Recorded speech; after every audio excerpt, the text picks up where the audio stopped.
Salut à tous, nous voilà réunis pour une expérience pour les 5e et en particulier pour l'activité numéro 2 qui s'intéresse toujours au mécanisme de la digestion et là en l'occurrence la digestion qu'on dit chimique. Pour cela on a besoin encore d'un magnifique outil que nous appelons un bain-marie. Un bain-marie, qu'est-ce que c'est? Vous pouvez l'utiliser en pâtisserie. Nous on va le faire avec un appareil spécial pour les sciences qui est quand même un peu plus élaboré. C'est-à-dire que nous avons ici une cuve avec de l'eau et ici du coup, on a tout un générateur avec ici, vous voyez, des résistances qui vont permettre de chauffer l'eau à la température qu'on veut.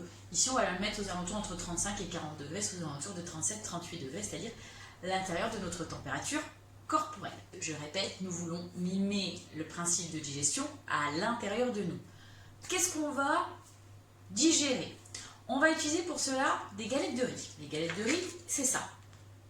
Alors là, elle est déjà cassée, normalement ça fait un rond. Et c'est ce qui est utilisé pour faire des nems ou des samoussas, ce genre de choses. On l'humidifie et puis après on peut le former et après ça se solidifie.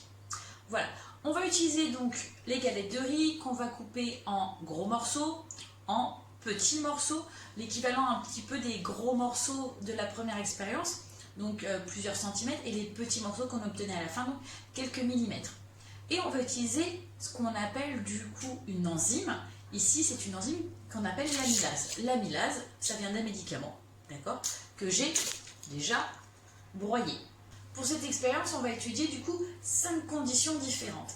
Première condition, on va utiliser des gros morceaux de galettes qu'on va mettre dans l'eau et au bain-marie. Je répète, tout sera au bain-marie.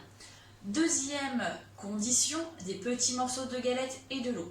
Troisième condition, de l'amylase et de l'eau. Quatrième condition, les gros morceaux, de l'eau et de l'amylase. Et la dernière et cinquième condition, petits morceaux, eau et amylase.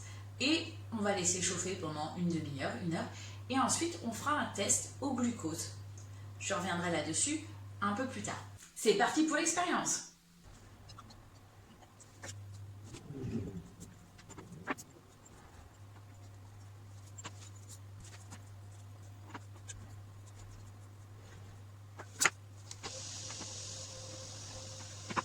Et comme toujours, on remue.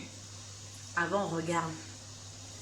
Donc ici, vous avez les gros morceaux sans amylase. Et ici, les petits morceaux. Donc vous voyez la différence. Eau et amylase seuls. Alors ici, on les voit déjà plus, mais ici, il y a les gros morceaux d'amylase, les gros morceaux de galettes. Ici, petits. Et dans tous les cas, il y a de l'amylase. À dans une heure. Et voilà, l'heure est passée, donc maintenant on regarde un petit peu ce qu'on a obtenu. Ici, on a les gros morceaux donc de galettes qui sont toujours visibles, et ici les petits qui en fait se sont un peu gonflés d'eau, mais voilà, qui sont toujours plus petits. Le tube avec l'amylase, bah rien de neuf.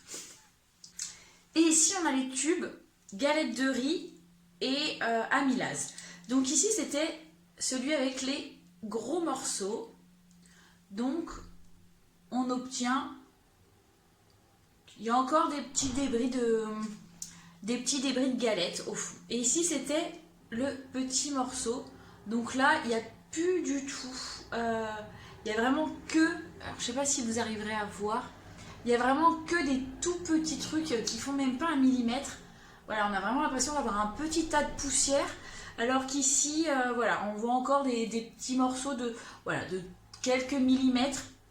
Donc voilà, ici c'était les gros, donc après digestion par l'amylase, et ici les petits ou du coup qui ont été extrêmement bien digérés.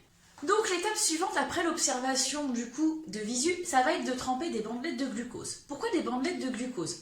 Si vous regardez bien votre feuille d'activité, c'est bien noté que les galettes de riz sont composées d'amidon. L'amidon, qu'est-ce que c'est? Il faut imaginer, pour comprendre, c'est un constituant du coup alimentaire. L'amidon, c'est constitué de glucose. Imaginez un collier de perles. Et chaque perle, c'est une molécule de glucose. Et l'assemblage de tout ce glucose fait l'amidon. Et l'amylase, son petit rôle, c'est de couper entre chaque glucose. Du coup, ça digère bien le tout. Maintenant, on va voir si l'amylase a bien fait son travail et la différence entre les gros et les petits morceaux grâce, comme je vous disais, aux bandelettes. Donc, je vais tremper une bandelette de glucose dans chaque tube et grâce à un baromètre sur le côté du tube, vous allez pouvoir déterminer la concentration en glucose. Donc ça va être votre travail. Puis évidemment de répondre à la suite des questions et de comprendre le mécanisme de l'amylase et de ce qu'on appelle la digestion chimique. Donc, à l'issue de cette vidéo, je vous mets la photo avec donc chaque tube qui seront rangés dans l'ordre du tableau avec la bandelette correspondante et du coup le tube à côté qui vous permettra de lire ces bandelettes et de remplir ainsi votre tableau correctement.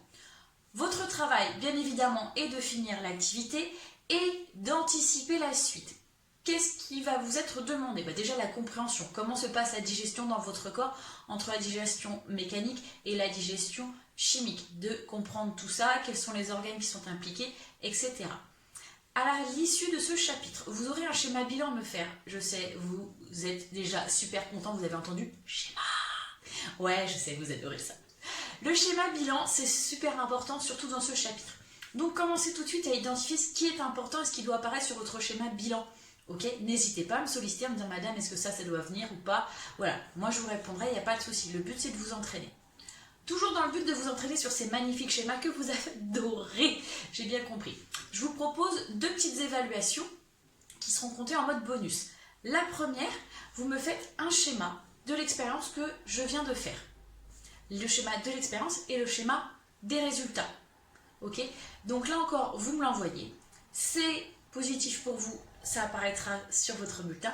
Ça ne l'est pas, ça n'apparaîtra pas. Donc, pas de stress, c'est vraiment en mode entraînement, un entraînement qui peut que vous apporter du bon.